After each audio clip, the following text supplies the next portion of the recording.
Welcome to Talk of the Town. This is an official podcast from the town of Pinetop-Lakeside to expand upon community topics shared through the Talk of the Town newsletter. Here we will give you more detail, respond to questions, and deliver information about community news and happenings.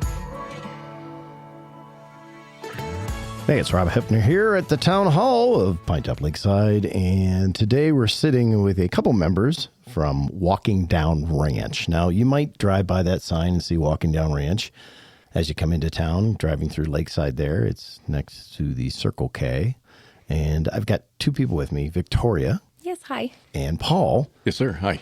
And Victoria, you're the vice president, correct? Yes, sir. Okay, and then Paul, you are the... Veteran liaison. Cool. Awesome. So you both work in some capacity with the veterans that are there and everything like that. Yes. So I'm gonna bug Victoria. Give me a little overview of exactly what Walking Down Ranch is. So Walking Down Ranch is a transitional housing facility for homeless veterans located here in Lakeside. We have 18 cabins for veterans and their families. Each one is a self-sufficient unit. And then in lieu of rent and utilities, any veterans that are staying on our property will give us 20 hours of community service work. And that just that can be at our thrift store or something there at the village. It could be doing an outreach or event. So honestly, it's just it's a program to help rehabilitate veterans that have experienced homelessness. Okay, and when did you start the facility there? So I believe that our founder, Maggie Heath, started Walking Down Ranch in 2014. She did eventually purchase the historic Rainbow Lodge, and that's where we're located now. I think she purchased that in, I want to say, 2018. Mm-hmm. And we have been operational ever since. Yes. And the people that are living there weren't living there then? Absolutely not. We're a 90-day program, so we have veterans that will put in an application for transitional housing. We'll go over goals and things that they need to take care of during their time there, and we'll set a plan in motion. So our veterans are not usually there for a very long time, but it is long enough to get things taken care of so they can move into permanent housing. Okay, awesome. Paul, talk me through some of what it is that you do there. It's the veteran liaison. I go through the applications prior to them being accepted into the program. I just make sure that they stay on their program, complete their hours, make sure that they get the resources they need to be successful when their 90 days is over. Okay. And the whole goal here is basically get them up off their feet. Yes. Or off on their butt, whatever. Helping them up, give them a leg up, and then they get to move on. Yes. And that basically reintroduces them back into being a homeowner and things like that. Yes. Absolutely. And our program, actually, we pride ourselves in being a relational program versus a transactional one. Because our program is a little bit different, we are locally funded right now. This community, our White Mountain, keeps us going. It's because we are completely community funded. It's our community here that absolutely keeps us running. Well, so you're not relying upon federal funds. You're not relying upon state funds. Is that what you're saying? That's correct. We do not get any state or federal funds at this time. It is just the White Mountain community. And we address, when we have veterans come in, we try to address the causes of their homelessness. So each veteran is going to have a different program. So the things that we're working on with each veteran, we're trying to address what caused them specifically to become unhoused. Right. So those are the things that we work on, and every program is going to be a little bit different. And so sometimes it takes a little bit longer. Sometimes it doesn't take any time at all. And it's really just going to be dependent on each individual veteran. So there's no cookie cutter approach to this? Not with our organization. And that's something that we really pride ourselves on. That's awesome. So Paul, talk to me about, like she said, there were different things that people come into the program for. What are some of the reasons that the veterans find themselves homeless? Well, I mean, it's a vast thing. There's a lot of substance abuse that people struggle with. If they're at a point in their life where we can't help them, we will try to get them into a facility where they can work on that. Right. Where they can come back to the village and be more successful and not worrying about that portion. Right.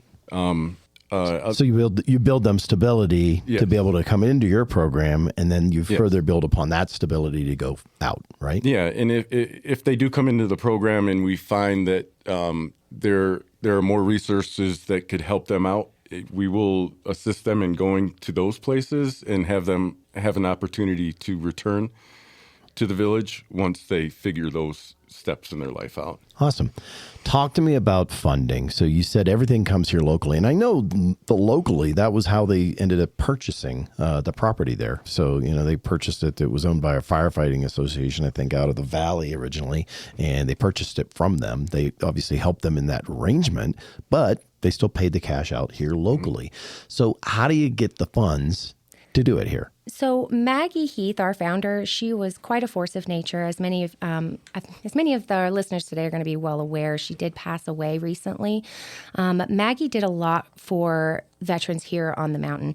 When she purchased this property that we are currently residing at, she formed what we called the 575 Club. Mm-hmm. And that was a sponsorship program that she put together to pay off the mortgage. The community here was able to pay that entire property off within 3 years. Yep. Which is incredible. And then you ended up getting the property next door. Is that correct too? Yes. A couple of years ago, we did purchase the property next door to our office. It is the Veterans Village Thrift Store, which we are open right now, Monday through Saturday from 10 until 4. But all of the proceeds from the thrift store do benefit veterans at Walking Down Ranch directly. Either we will stock our cabins with items that come into the thrift store, furniture, dishes, bedding, whatever they need, or, well, everyone knows all of the funds will go directly next door. So one way or another, every donation to the thrift store supports our veterans. So what kind of donations do you need right now? So right now, we desperately need furniture donations. It's been winter, and that is a yearly struggle, and then people start coming back on the mountain, that does pick up. But we always need furniture donations specifically. But we are always taking any kinds of donations until 2 p.m. Very good. So donations there, direct donations. Do you still do the sponsorship of the cabins? Yes, we do have cabin sponsorships available. The cabin sponsorships will cover the entire cost of the needs for a cabin for a whole year. Okay. And it's a wonderful opportunity for anyone who's looking to, adopt a household of veterans. So, Paul, take us through a little bit of what happens when a veteran comes in. What do they get? And then what do they get to take with them? Well, like Victoria was saying, we will stock the cabin with furniture, plates and stuff like that. We offer them food boxes to get them started.